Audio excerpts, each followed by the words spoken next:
கழுதைக்கும் குரங்குக்கும் கற்ற பாடம். Hi friends, welcome to my channel. ஒரு பெரிய காட்டின் ஓரத்தில் பல விலங்குகள் வாழ்ந்தன. அவற்றில் கித்தி குரங்கு மிகவும் ஆட்டம் கொண்டவள். ஏறி குதித்து எல்லா விலங்குகளையும் கவர்ந்தாள். அன்னி கழுதை மெதுவாக நடந்தாள். எப்போதும் அமைதியாக இருப்பாள். மற்ற விலங்குகள் அவளை மதிக்கவே மாட்டார்கள். கித்தி அடிக்கடி சிரித்தாள். அன்னி, நீ ஒன்னும் வேகமா ஓட முடியாதே. உன் வாழ்க்கை என்னமா சலிப்பா இருக்குன்னு தெரியலே. சில நேரம் மெதுவாக நடந்தால்தான் முழுமையாக பார்க்க முடியும். ஒரு நாள் சின்னி பறவை அனைத்து விலங்குகளையும் கூட்டி அறிவித்தாள். நம்ம எல்லாரும் புது இடத்துக்கு பயணம் செய்யணும். பழைய காடு வறண்டு போயிருக்கு. புது பசுமை தேடணும். விலங்குகள் ஒரு குழுவாக புறப்பட்டன. முன்னோடியாக கித்தி, பின்னால் அன்னி. பாதியில் அவர்கள் மயங்கும் காட்டுப்பகுதி என்ற இடத்துக்குள் நுழைந்தனர்.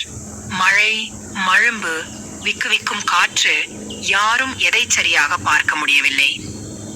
கித்தி தன் வேகத்தில் தப்பிப்பதற்கு பார்த்தாள். ஆனால் மரங்கள் இடைவெளி இல்லாமல் இருந்ததால் தப்பிக்க முடியவில்லை. அந்த நேரம் அன்னி தன் மெதுவான நடையில் ஒரு பாதுகாப்பான பாதையை பார்த்தாள். அவள் காதுகளால் மழும்பின் வழியாக சத்தங்களை அடையாளம் காண முடிந்தது. அவள் மெதுவாக விலங்குகளுக்கு வழிகாட்டினாள். ஒவ்வொருவரையும் சுமந்து கீறல்களில் சிக்காமல் நடத்தினாள். கித்தி அன்னியின் உதவியால் வெளியில் வந்த பின் நாணத்தோடு கூறினாள், நீதானா நமக்கெல்லாம் பழிச்சே தந்தே. நான் நினைக்கவே இல்லை நீ இப்படி ஒரு நபர் என. வெளியே என்ன தெரிகிறது என்பதால் தான் யாரையும் மதிப்பிடக்கூடாது. ஒவ்வொருவருக்கும் தேவையான நேரத்தில் வெளிப்படும் திறமைகள் உண்டு. சின்னி பறவை கண்களில் மகிழ்ச்சி கொண்டு கூறினாள், கழுதையின் ஆழ்ந்த சிந்தனையை நீங்க இப்போதான் புரிஞ்சீங்க. உண்மையான ஆற்றல் அமைதியில் தான் இருக்குது. முடிவு புதிய வாழ்க்கை. அனைத்து விலங்குகளும் புதிய பசுமை நிலத்தை அடைந்தனர். அங்கு அன்னியை முதல்வனாக நியமித்தனர். அவள்தான் நம்மை காப்பாற்றினவள் என்று ஒப்பந்தமிட்டனர்.